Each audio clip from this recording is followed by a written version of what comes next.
Welcome back. Lunch with the Boys, PJ Clark, Joseph LaMagna. We are once again joined by New York Golf Club superstar, Ryder Cupper, and the 1000th unique winner on the PGA Tour, Cameron Young. Cameron, thanks for joining us. Absolutely. Thank you guys for having me on. We are, the last time we did this, we were on the range at Oakmont. We were asking you about TGL questions on Tuesday right after you showed up. So appreciate you taking some time to join us again and talk a little bit of TGL. How are you doing after such a, an impressive, hectic end to the season after the last time we talked? Yeah, it's been nice to have a little bit of time off, time to myself. Like you said, it was definitely a busy end of the year. I ended up having to play a lot there, and it all just kind of came at me pretty fast. That last 4-week stretch of the season, I was fighting to get to East Lake, and then one thing led to another, and all of a sudden I was playing Napa in preparation for the Ryder Cup, and then the Ryder Cup. So it was a busy couple months, but really all good stuff. And thankful to have had it be that busy. It was all stuff I wanted to be doing. So it was a fun month, and then been nice to be at home and have some time to recover and just spend a little bit of time in my own home. Cam, with that strong finish to the end of the season, you're into all the signature events next year. Your status into the majors secure. What does a Cam Young off season look like when you're not playing in PGA Tour events? It's a mix. I do a lot of my corporate stuff in the fall. So we kind of push a lot of it to after the season is over. So I'm busy doing that. I definitely keep practicing. I'm not a guy that can take 6 weeks off. I get to maybe day 3 or 4 and it starts bugging me to get back out there. But it's just more time spent with my family. There's not a lot outside of those two things for me. It's my job, and then my wife and kids at home. So it's still busy, but it's just not busy with the same amount of travel that we do during the season. Quite a year, as PJ mentioned. First PGA Tour win, breakout performance at the Ryder Cup, playing some of the best golf of your career. We talked a little bit at Oakmont about how much better your putter has become over the last year. How much more complete of a player do you feel like you are entering 2026 than maybe any other period of your career? Yeah, that's a big step. I feel like it's a lot of things that have just kind of added up to some better stats. It's kind of hard to put my finger on what has changed there, but it's, it just allowed me to take advantage of the days that I hit it well in a way that I, maybe haven't in the past.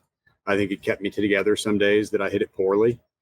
And, that's kind of what putting together a season is about. If you can get so much more out of the good days if your bad days are manageable. The days that I feel like I used to turn 68 into 71, I've turned a few 73s into 68s. And, over the course of the season, you never know. One of those days can just make a huge difference in your entire year. So though, just on a consistent basis, being able to turn those mediocre days into better ones has, I think, led to some better results recently. So last offseason, you said you worked on the putter, and obviously the stats and your performance kind of, bore that out. What's the plan for heading into 2026? What are you working on now? Right now, the main thing for me is just trying to kind of get as healthy as I can by the start of the season. Trying to just build my body up a little bit so that, I'm not getting too drained by the end of the year. It's kind of a fast season. It goes by quick, but it's, very taxing physically to be out playing as much as we are. I think I played 25 or 6 times this year. And I just want to start from a better place than I have the last couple of years. I feel like my falls have gotten derailed by one thing or the other. Mm. And the goal this fall is really just to try to avoid that and try to build myself up. So I kind of have the physical capability to get through a season, at 100% or close. It's hard to be 100%, but just really to be able to get through the season and try to perform at my, maximum level as much as I can. So you mentioned having to play a lot this year. I want to take you back to sectional qualifying for the U.S. Open. Yeah. You win that playoff, you get in, you go to Canada, you play well there, you play well at the U.S. Open, and that kind of sets you off for the entire year. Like, looking back now in retrospect, do you see sectional qualifying as kind of like a pivot point for not only the year or, moving forward as well? Yeah, to some extent. I mean, it's after you've been exempt into all the majors for a couple of years, that's just somewhere you don't imagine finding yourself. I was in the Masters, I was in the PGA, but I found out only maybe I can't remember when it was, maybe in April, that I wasn't exempt into the 2 Opens. I didn't know that. So I got a call from one of my agents and said, "Hey, where do you want to play US Open sectional qualifying?" Like, I really don't want to play. I didn't know that was on the table. So that was not a pleasant phone call, but yeah, I mean, looking back, it was in the middle of a difficult stretch, and to have, I didn't play amazing, but I got the job done. And to have done that kind of, especially on a day that was hard. I mean, I didn't play great. I had some rough moments, but at the end of the day, had an opportunity and took advantage of it. And I think that kind of marks the rest of the season. I didn't have a ton of opportunity to do some things at the end of the year. If you kind of look from the perspective of, the beginning of May, it kind of looked like I was, out of the Ryder Cup, really was going to struggle to get the top 50 in FedEx, never mind to make East Lake. And from that moment on, I just kept giving myself opportunities. And just like I did in that sectional qualifier, I kind of was able to take advantage of them. And I'm very proud of that. Some big putts you mentioned that you made just to get into the US Open through the qualifier.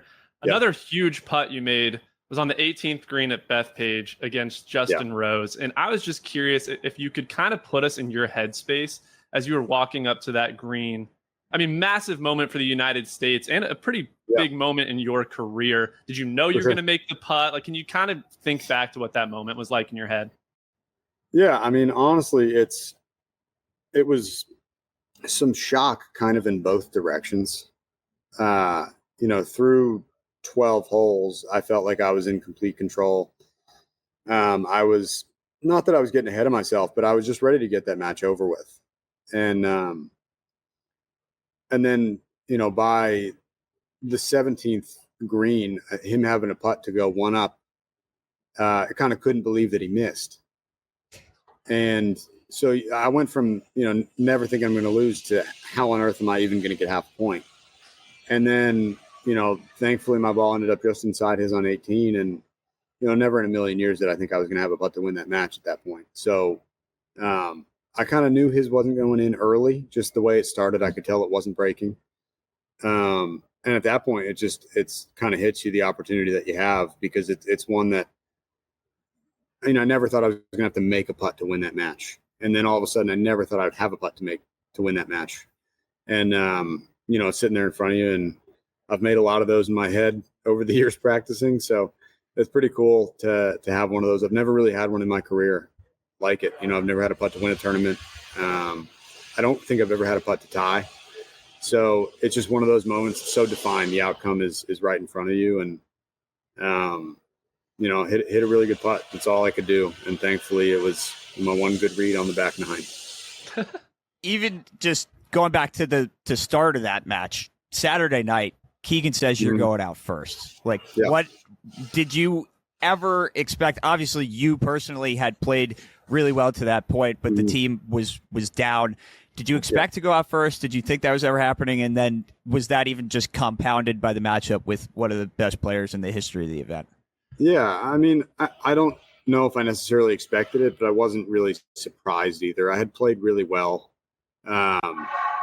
And even though I didn't say it, it was a spot that I wanted. I'd been playing some really good golf.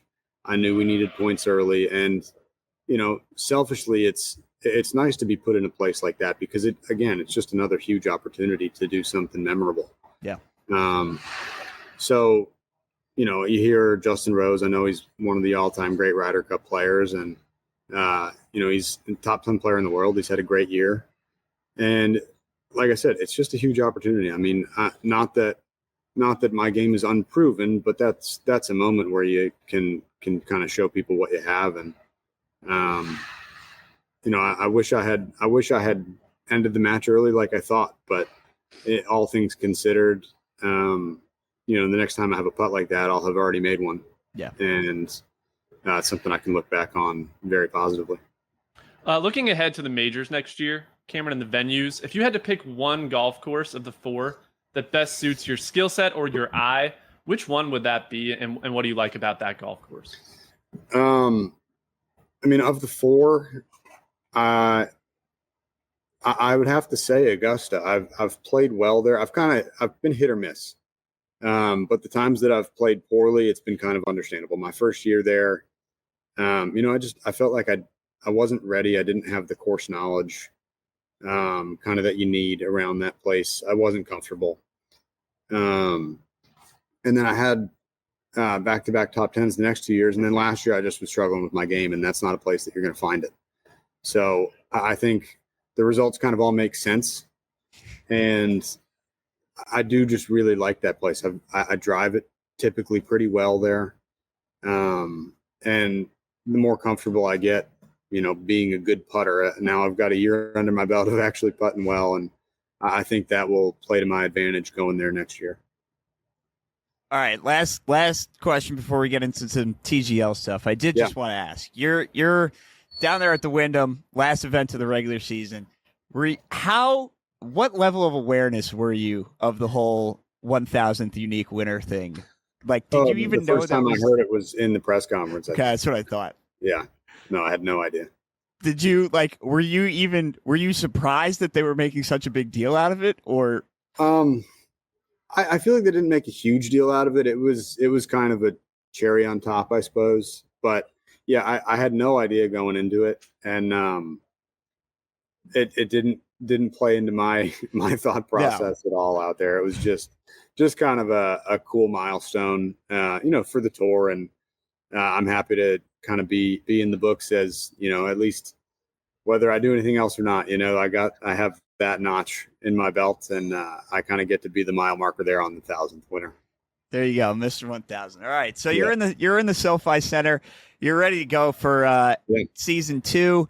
The green expansion is the biggest thing. We talked in Oakmont that you had the longest putt in TGL history. Are you kind of taking it personally that now somebody has an opportunity to break your record?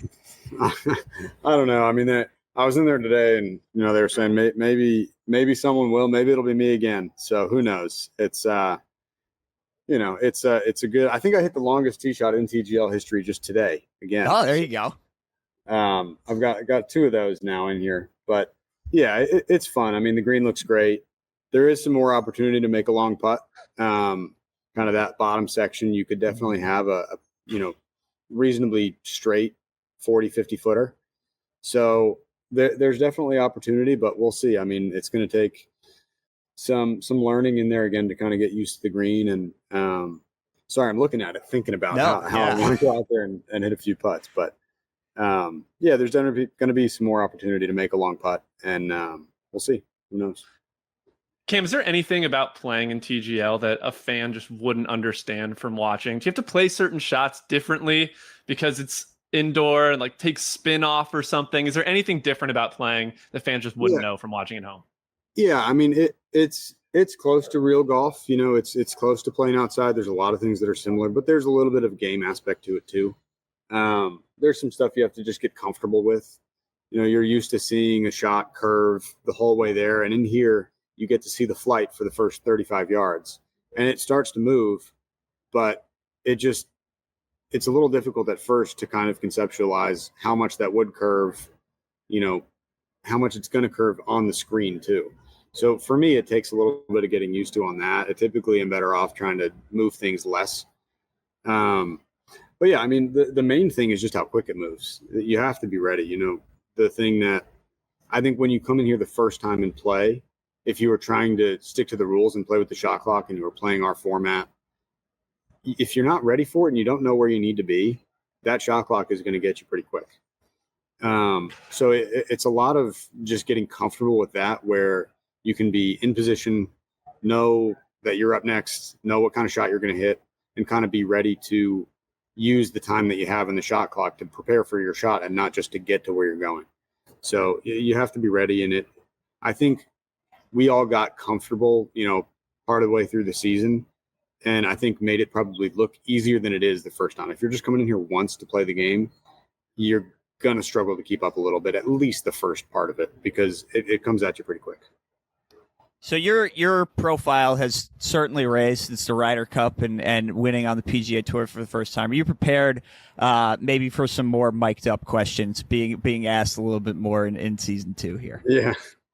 Yeah, maybe. I think, largely I'm not known to be much of a talker, but happy to field a question if they've got one for me. All right. Well, we'll let you go after this. At Oakmont, put you on the spot. Favorite fruit was a strawberry. I'm going to give you a second. Do you want to change that answer? And if not, when was the last time you had a good strawberry? I mean, it's definitely still a good fruit. I bought some yesterday at the store. So if I had some in a smoothie the other day. So I've had them recently. It's still a solid fruit. I'll stick to it. All right. There it is. Cameron Young, thanks for joining us. Thanks. Thank you, guys. Congrats on the great year too. Appreciate that.